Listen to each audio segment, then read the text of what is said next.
ಆಚಿ chilli powder ಸಖತ್ ಖಾರ ಬಣ್ಣ ಮತ್ತು ರುಚಿ ಆಚಿ ಚಿಲ್ಲಿ ಪೌಡರ್. ಸಚಿವೆ ನಿರ್ಮಲಾ ಸೀತಾರಾಮನ್ ಅವರು ಬಜೆಟ್ ಅನ್ನು ಮಂಡಿಸಿದ್ದಾರೆ. ರವಿವಾರದ ಬಜೆಟ್ ಸೂರ್ಯನಷ್ಟೇ ಪ್ರಕಾಶಮಾನವಾಗಿದೆಯಾ ಅನ್ನೋ ಚಿಹ್ನೆಯನ್ನ, ಪ್ರಶ್ನಾರ್ಥಕ ಚಿಹ್ನೆಯನ್ನು ಇಟ್ಕೊಂಡು ನಾವು ಕೇಳ್ತಾ ಇದೀವಿ ಗೆಸ್ಟ್ಗಳನ್ನ. ಆದಾಯ ತೆರಿಗೆಯಲ್ಲಿ ಯಾವುದೇ ಬದಲಾವಣೆ ಇಲ್ಲ, ಎಕ್ಸ್ಪೆಕ್ಟೇಷನ್ ಹುಸಿಯಾಗಿದೆ. ಆದಾಯ ತೆರಿಗೆ ಸಲ್ಲಿಕೆ ವಿಳಂಬಕ್ಕೆ 10% ದಂಡ ಹಾಕ್ತೀವಿ ಅಂತ ಕೂಡ ತಿಳಿಸಿದೆ ಸರ್ಕಾರ. ಯಾವುದೇ ರೀತಿಯ ಶಿಕ್ಷೆ ಇಲ್ಲ, ಪೆನಾಲ್ಟಿ. ಯೂಶಲಿ ಏನ್ ಗೊತ್ತಾ ನಿಮ್ಗೆ, IT ದಾಳಿ ಇರ್ಬೋದು ಅಥವಾ IT ವಿಚಾರದಲ್ಲಿ ಪೆನಾಲ್ಟಿ ಹಾಕೋದಕ್ಕೆ ಅವಕಾಶ ಇರುತ್ತೆ, ಅರೆಸ್ಟ್ ಮಾಡೋದಕ್ಕೆ ಅವಕಾಶ ಇರಲ್ಲ ಅಲ್ವಾ ಸರ್? ಏಪ್ರಿಲ್ 1ರಿಂದ ಹೊಸ ತೆರಿಗೆ ನೀತಿಗಳೆಲ್ಲವೂ ಕೂಡ ಜಾರಿಗೆ ಬರ್ತಾ ಇದೆ. As usual financial year start ಆಗುವಂತಹ ಸಂದರ್ಭ. ಸಣ್ಣ ತೆರಿಗೆ ಪಾವತಿದಾರರಿಗೆ ಪರಿಷ್ಕೃತ ತೆರಿಗೆ ಸಲ್ಲಿಸೋದಕ್ಕೆ ಅನುವು ಮಾಡಿಕೊಟ್ಟಿದ್ದಾರೆ. ಮಾರ್ಚ್ 31ರ ತನಕ ತೆರಿಗೆ ಸಲ್ಲಿಸೋದಕ್ಕೆ ಅವಕಾಶ ಇದೆ ಅಂತ ಹೇಳಿದ್ದಾರೆ. ಸೊ ಆ ಕೆಲಸವನ್ನು ಯಾರ್ಯಾರು ಮಾಡಿಲ್ಲ ಮಾಡಿಕೊಳ್ಳಬಹುದು. ಆದಾಯ ತೆರಿಗೆಯಲ್ಲಿ ಯಾವುದೇ ಒಂದು ಅದನ್ನು ಟಚ್ಚೇ ಮಾಡೋಕ್ಕೆ ಹೋಗಿಲ್ಲ ಈ ಸರ್ತಿ. 26-27 ನಿರ್ಮಲಾ ಸೀತಾರಾಮನ್ ಅವರ 9ನೇ ಕೇಂದ್ರದ ಬಡ್ಜೆಟನ್ನು ಮಂಡಿಸಿದ್ದಾರೆ. ನನ್ನ ದೃಷ್ಟಿಯಲ್ಲಿ ಇದು ಜನಹಿತದ ಬಡ್ಜೆಟ್ಟು, ಜನಪ್ರಿಯತೆಗಿಂತ ಜನಹಿತದ ಬಡ್ಜೆಟ್ ಇದು. ಜನರ ಬದುಕಿನ ದಿನನಿತ್ಯದ ಸಮಸ್ಯೆಗಳಿಗೆ ಸ್ಪಂದಿಸುವಂಥ ಕೆಲಸವನ್ನು ಮಾಡಿದ್ದಾರೆ. ವಿಶೇಷವಾಗಿ ಕೈಗಾರಿಕೆಗೆ ಹೆಚ್ಚು ಒತ್ತನ್ನು ಕೊಟ್ಟಿದ್ದಾರೆ, ವಿದ್ಯಾಭ್ಯಾಸಕ್ಕೆ ಹೆಚ್ಚು ಒತ್ತನ್ನು ಕೊಟ್ಟಿದ್ದಾರೆ.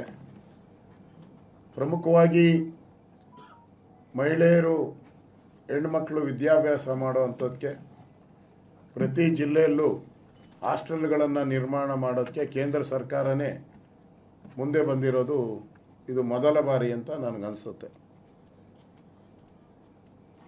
ಇವತ್ತು ನಿರ್ಮಲಾ ಸೀತಾರಾಮನ್ ಅವರು 9ನೆಯ ಬಜೆಟನ್ನು ಕಂಟಿನ್ಯೂಯಸ್ ಆಗಿ ಅವ್ರು ಕೊಟ್ಟಿದ್ದಾರೆ. ಅದಕ್ಕೆ ನಾನು ಅವ್ರಿಗೆ ಅಭಿನಂದನೆಗಳನ್ನು ಸಲ್ಲಿಸ್ತೇನೆ. ಬಹಳ ಒಳ್ಳೆಯ ಬಜೆಟನ್ನು ಈ ಬಾರಿ ನಿರ್ಮಲಾ ಸೀತಾರಾಮನ್ ಅವರು ದೇಶದ ಜನಕ್ಕೆ ಕೊಟ್ಟಿದ್ದಾರೆ.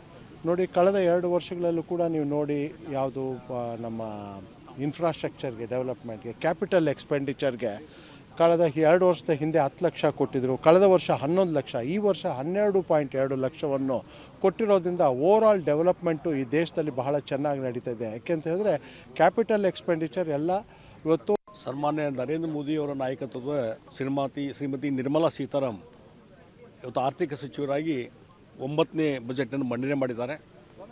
ಭಾಳ ಅತ್ಯಂತ ಪ್ರಬುದ್ಧವಾದಂಥ ಬಜೆಟ್ಟು, ಅದನ್ನು ಸ್ವಾಗತ ಮಾಡ್ತಾ ಇದ್ದೇನೆ.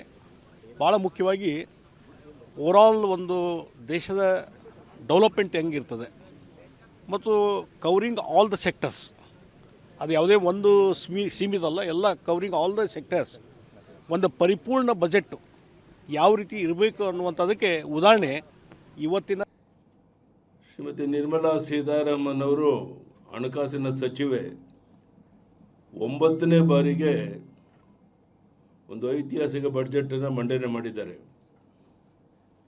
ಅವರು ಪ್ರಾರಂಭದಲ್ಲಿ ಗುರು ರವಿದಾಸ್ ಜಯಂತಿ ಹಿನ್ನೆಲೆ ಅವರ ಹೆಸರು ಹೇಳಿ ಬಡ್ಜೆಟನ್ನು ನಿರ್ಮಲಾ ಸೀತಾರಾಮನ್ ಆರಂಭಿಸಿದ್ದಾರೆ.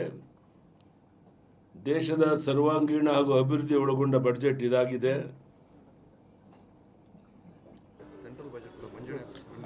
ಸೆಂಟ್ರಲ್ ಬಜೆಟ್ಟು ನಮ್ಮ ರಾಜ್ಯಕ್ಕೆ ಏನೂ ಅನುಕೂಲ ಆಗಿಲ್ಲ. ನಾನು ಇಷ್ಟೊತ್ತು ಗಮನಿಸ್ತಾ ಇದೆ.